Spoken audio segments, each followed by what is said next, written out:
아침 햇살과 모닝콜로 너와 시작하는 하루 마치 내 인생의 포커스가 지금에 맞춰진 걸 everyone कैसे हैं आप सभी। आशा करती हूँ आप सब बहुत बहुत अच्छे होंगे। मैं भी अच्छी हूँ। मैं नीता सिंह यूट्यूब चैनल नीता की ज़िंदगी में आप सभी को बहुत बहुत साथ करती हूँ।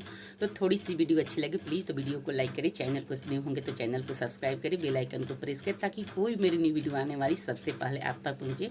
तो बता दूँ एवरीवन, आप सबको देख कर लग रहा होगा कहीं जाने के लिए मैं तैयारी की हूँ। तो हाँ, मैं जाने के लिए तैयारी की हूँ। आज है मेरा मैरिज एनिवर्सरी है और आज मैं माता रानी के मंदिर जाऊँगी और घर के हमारा जो कुल देवता होता है और जो हमारे घर में शंकर भगवान और हनुमान जी का जो स्थापना हुआ है वहाँ हम लोग पूजा कर लिए और मैं और हमारे हस्बैंड हम दोनों मंदिर जाने वाले हैं माता रानी की। और इतना तो मैं धूमधाम से मैं नहीं मना पाऊँगी एवरीवन, क्योंकि हमारे जो बच्चे हैं हमारे पास में नहीं है। बच्चे लोग रहते हैं तो एक अलग सी खुशी होता है और वही लोग सब कुछ करते हैं। बड़े वाली जो हमारी बेटी है वो तो बाहर है, अब सबको पता है, मैं अपनी वीडियो में बताई हूँ पीछे। और मेरा जो लड़का है छोटा वाला वो कहीं अपने काम से बाहर गया हुआ है। तो साथ में बस मैं और हमारे हस्बैंड, हमारे सास ससुर तो बूढ़े लोग क्या कर सकते हैं। लेकिन आज मेरी सासू माँ मुझे हेल्प कर रही हैं। आज बोली हैं कि आप खाना मत बनाओ, मैं खाना बनाऊंगी, क्योंकि हमको मंदिर जाना है। तो मैंने जाने में उधर हमारा लेट हो जाएगा आने में, तो खाना खाने में उन लोग की लेट हो जाएगा। तो वो बोले कि तुम जाओ, मैं बना दूँगी सभी लोग के खाना। तो आज वो खाना बना रही है और मैं मंदिर जाने के लिए तैयारी कर दी हूँ। और कमेंट बताइए, देखिए मेरा साड़ी कैसा लग रहा है। मैं साड़ी पहनी हुई, मेरा साड़ी जो है कॉटन साड़ी है, क्योंकि ज़्यादा मैं कॉटन ही पसंद करती हूँ। और ज़्यादा मेरा डार्क जो कलर होता है, डार्क कलर हमको अच्छा नहीं लगता है, जो कि मीठा कलर होता है वही मैं कलर पसंद करती हूँ। तो गुड मॉर्निंग, और मॉर्निंग का टाइम है और हम लोग यहाँ स्नान करके तैयार होकर, तो यहाँ देखिए हमारे हस्बैंड ये भी न्यू कपड़ा पहनते हैं अपने मैरिज डे पर। ऐसे तो शुरू में आई थी ससुराल में तो यहाँ पर कोई नहीं जानता था कि मैरिज डे क्या होता है। और मायके में भी इतना ना कम समय में हम लोग की कम उम्र में शादी हो जाती थी कि हम सब किसी से बता नहीं पाते थे। लेकिन मैं जानती थी, क्योंकि इसलिए मैं जानती थी, मैं बाहर नहीं गई थी।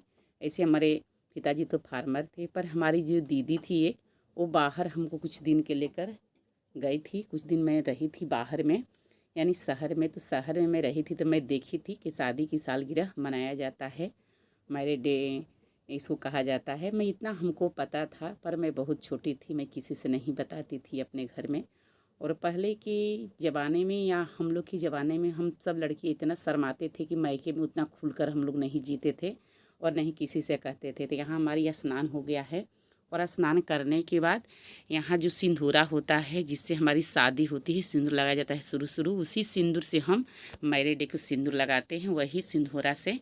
और यहाँ साड़ी उड़ी सबको कुछ कर लिए हैं, अपना जो महावर है, हाथ पैर चूड़िया बिंदी सब कुछ लगा लिए हूँ। फिर उसको लगाने के बाद में जो सिंदूरा होता है, सिंदूरा के यहाँ देखिए मैं सिंदूर लगा रही हूँ, क्योंकि इसको लगाना बहुत ज़रूरी होता है मैरिज डे पे अपना। और जो शिवरात होता है महादेव की शादी के समय में, मैंने उस टाइम ही यानी महाशिवरात्रि को भी सिंदूरा के ही सिंदूर लगाना चाहिए हम महिलाएं को, जो सुहागन स्त्री होती हैं उन लोगों को। तो यहाँ देखिए सिंदूर लगाने के बाद क्या होता है, सिंदूरा को प्रणाम करते हैं। तो हम सिंदूरा को प्रणाम करते हैं तो यानी हम अपने हस्बैंड को प्रणाम करते हैं। तो घर से देखिए हम लोग आ गए हैं माता रानी के मंदिर में। मैं बताई हूँ अपने वीडियो में माता रानी के मंदिर में जाने वाली हूँ। तो यहाँ देखिए मंदिर में आ गई हूँ और मंदिर में बहुत, ये हरदम यहाँ पर भीड़ रहता है, बहुत भीड़ रहता है। और यहाँ पर शादी भी हो रही थी, लगन भी था आज, और किसी किसी बच्चे को मुंडन भी था। तो यहाँ देखिए इस तरह चूड़ी बिंदी जो श्रृंगार की माता की होता है, हम महिलाएं जो श्रृंगार होता है पूरा सामान या दुकान लगा हुआ आता है, नारियल और जो लचदाने होता है प्रसाद में सब कुछ लगा हुआ है। आसपास जितने माता रानी के मंदिर के आसपास जितने ज़मीन है सब दुकान से हरा भरा है। तो यहाँ मंदिर में प्रवेश कर गए हैं और हमारे हस्बैंड पीछे पीछे आ रहे हैं। देखिए यहाँ कितना भीड़ लगा हुआ है, ये तो बहुत कम भीड़ है। जो बाहर है वहाँ पर तो सब लाइन में लगे हुए, लेकिन हम लोग की लाइन थोड़ा जल्दी मिल गई, क्योंकि हम लोग जल्दबाजी किए। सबसे पहले जब प्रसाद खरीद कर लाइन में लग गए थे तो हम लोग का नंबर आ गया, तो नंबर से यहाँ अंदर जाए जाते हैं लोग को। तो देखिए यहाँ मंदिर में प्रवेश कर गई और ये मुख्य दरवाज़ा हो गया माता रानी को, और गणपति पापा को मुख्य दरवाजे पर पिक लगा हुआ था तो उनको मैं प्रणाम कर ली और हस्बैंड हमारे अंदर आ गए, मैं भी अंदर आ गई हूँ। और माता रानी को आप सबको मैं दर्शन ज़रूर कराऊंगी। तो देखिए मंदिर में ही हम लोग यहाँ प्रसाद चढ़ा रही है। मेरी माता रानी है जो जगता माता रानी है ये। और यहाँ प्रसाद चढ़ाने के बाद क्या होता है, जो नारियल होता है नारियल को अलग तोड़ा जाता है, उसका अलग जो माता रानी की पैर का निशानी है। तो वहाँ पर नारियल तोड़कर जो उसका पानी है चढ़ाया जाता है। तो देखिए हमारे हस्बैंड है वो फोड़ रहे हैं और यहाँ एक महिलाएं है वो भी फोड़ रही है, पर महिला को नारियल नहीं फोड़ना चाहिए, किसी अन्य यानी जेंट्स लोग से उनको तोड़वा लेना चाहिए था। तो नारियल चढ़ाने के बाद और प्रसाद चढ़ाने के बाद वहाँ हमारी माता रानी की पूजा सब कुछ ख़त्म हो गया। तो यहाँ हम आ गए शंकर भगवान के मंदिर में। जहाँ माता रानी का मंदिर है वहीं पर शंकर भगवान का भी मंदिर है। तो यहाँ माता रानी के मंदिर से हम लोग निकल कर आ गए शंकर भगवान के मंदिर में यहाँ चढ़ाने के लिए। यहाँ मैं जल चढ़ाई, पहले घर से लेकर गई थी मैं गंगा जल और दूध है, तो जल चढ़ा दी। और थोड़ा सा ये जो रुद्राभिषेक यहाँ पर हो रहा था, और रुद्राभिषेक के लिए जो जल है ऊपर में दिख रहा होगा कलश में डाला गया है, तो ये चीज़ यहाँ पर भी डाला गया है।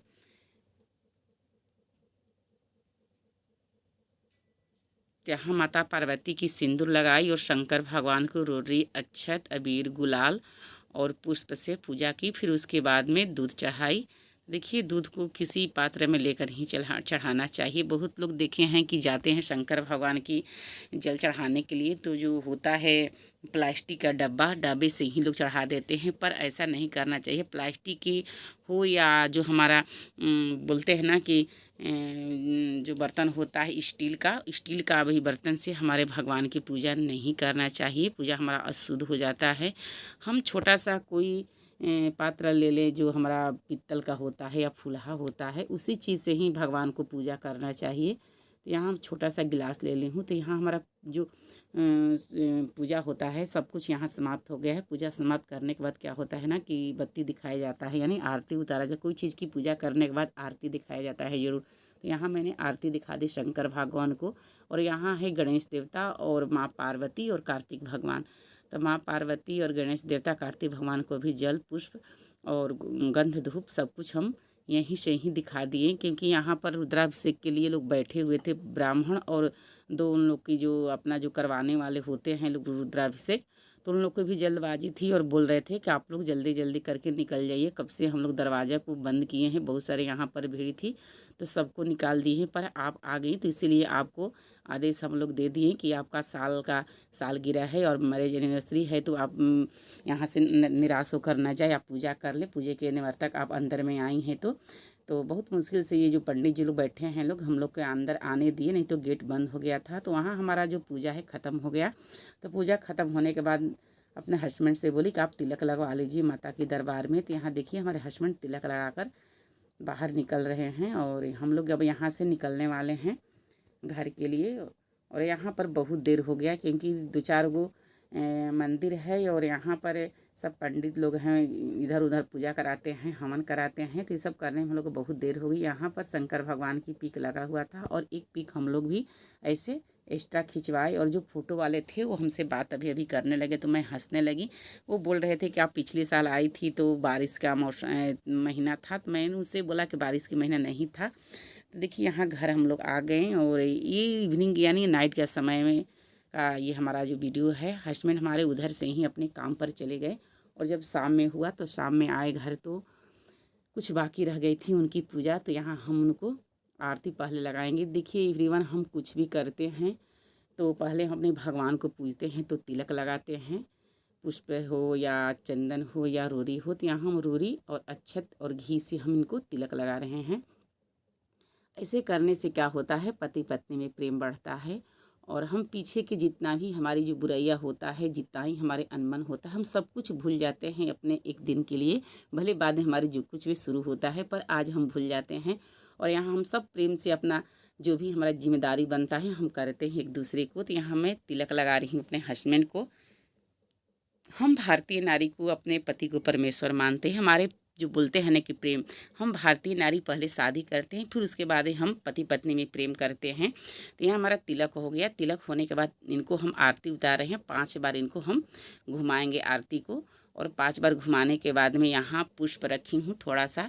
अब पुष्प नहीं है तो पीला अक्षत ले ली हूँ, तो पीला अक्षत है पुष्प है तो उसको उनके सर पर डाल दे रही हूँ, क्योंकि जो भी इनकी कष्ट है, जो भी इनकी बलाई है, वो हम दोनों की आधी आधी भागीदारी के लिए भगवान से अपना हम प्रार्थना करते हैं और इनकी सुख समृद्धि के लिए कामना करते हैं कि भगवान इनको स्वस्थ रखे। इसलिए इनको सर पर पुष्प हम डालते हैं, क्योंकि पत्नी अर्धांगिनी होती है, आधा अंग पति के यानी पत्नी होती है।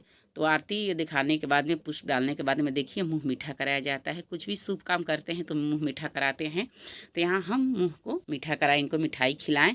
एवरीवन, केक तो कट हम नहीं किए, क्योंकि हमारे पास में केक की सुविधा नहीं थी। गांव में आ गई हूँ तो शहर में तो हूँ नहीं कि केक लाऊं, और ये चले गए थे काम पर तो नहीं केक आ पाया। चलिए, केक से कोई बात नहीं है, प्रेम होना चाहिए और ये ज़रूर करना चाहिए। तो हम महिलाएं ये एनिवर्सरी मनाते हैं तो ऐसे ऐसे करना चाहिए, करने से पति पत्नी में प्रेम बढ़ता है। और हमारी कितना भी अनमन होता है, जिस दिन हमारी एनिवर्सरी आता है हम दोनों को याद हो जाता है और हम दोनों एक हो जाते हैं। और जो होता है 1 साल की चीज़, तो 1 साल की जो अनमन चीज़ होता है हम भूल जाते हैं। और एनिवर्सरी के दिन हम दोनों या हर महिला इतना महसूस कर सकती हैं। ये तो दोनों से ही होता है, एक से तो होता नहीं। हमारी शादी की जो सालगिरह है या हमारे बच्चे की बर्थडे है, तो यहाँ हम प्रणाम कर रही हूँ अपने हस्बैंड को, और हस्बैंड को प्रणाम कर रही हूँ। तो हमारे हस्बैंड हमको आशीर्वाद दे रहे हैं, और पति को सर पर पत्नी के हाथ रखना चाहिए ताकि सुख समृद्धि